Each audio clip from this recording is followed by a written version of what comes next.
മരീചിക ഒന്നിലേക്ക് സ്വാഗതം.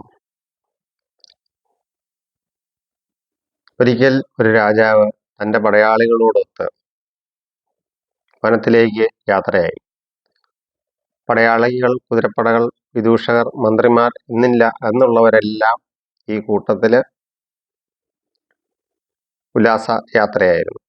അവിടെ ചെന്ന് കഴിഞ്ഞപ്പോഴത്തേന് സന്ധ്യ മയങ്ങാറായി. ഇവരോരോ ഫലിതങ്ങളൊക്കെ പറഞ്ഞ് അങ്ങനെ ഇരുന്ന് കഴിഞ്ഞപ്പോഴത്തേക്കിന് രാജാവ് ഒരു ഫലിതം പറഞ്ഞു.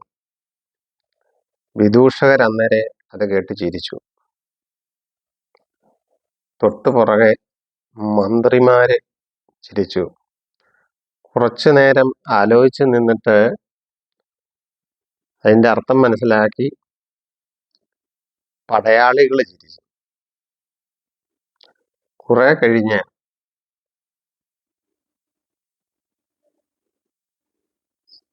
പോരാൻ സമയമായപ്പോഴത്തേന് കുതിരകളെല്ലാം കൂടെ ഒരു ഒറ്റ ചിരി.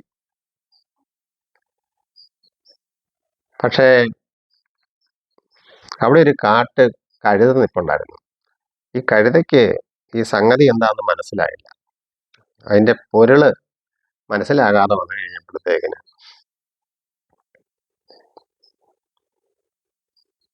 കഴുത ഇങ്ങനെ ആലോചിച്ചു.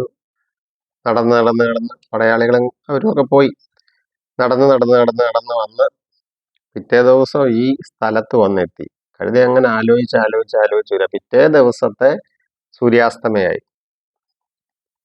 പിറ്റേ ദിവസത്തെ സൂര്യാസ്തമയമായപ്പോഴാണ് കഴുതയ്ക്ക് കാര്യം പിടികിട്ടിയ. കഴുത അവിടെ കിടന്ന് ഒരൊറ്റ ചിരി, ഭയങ്കരമായിട്ട് തലകുത്തി കിടന്ന് ചിരിച്ച് മറിഞ്ഞു.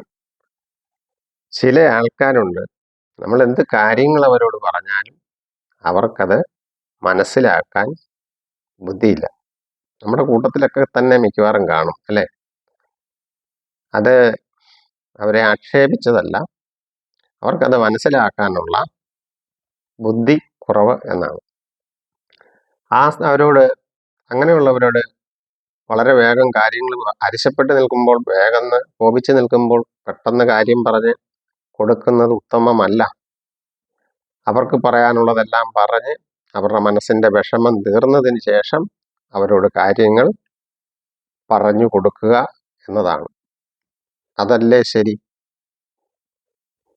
ബുദ്ധി ഇല്ലാത്തവരെ നമ്മൾ ബുദ്ധിയുള്ളവർ കൂട്ടിച്ചേർത്ത് പിടിക്കുകയും ചെയ്യണം. അറിവില്ലാത്തവനെ അറിവുള്ളവൻ സംരക്ഷിക്കപ്പെടട്ടെ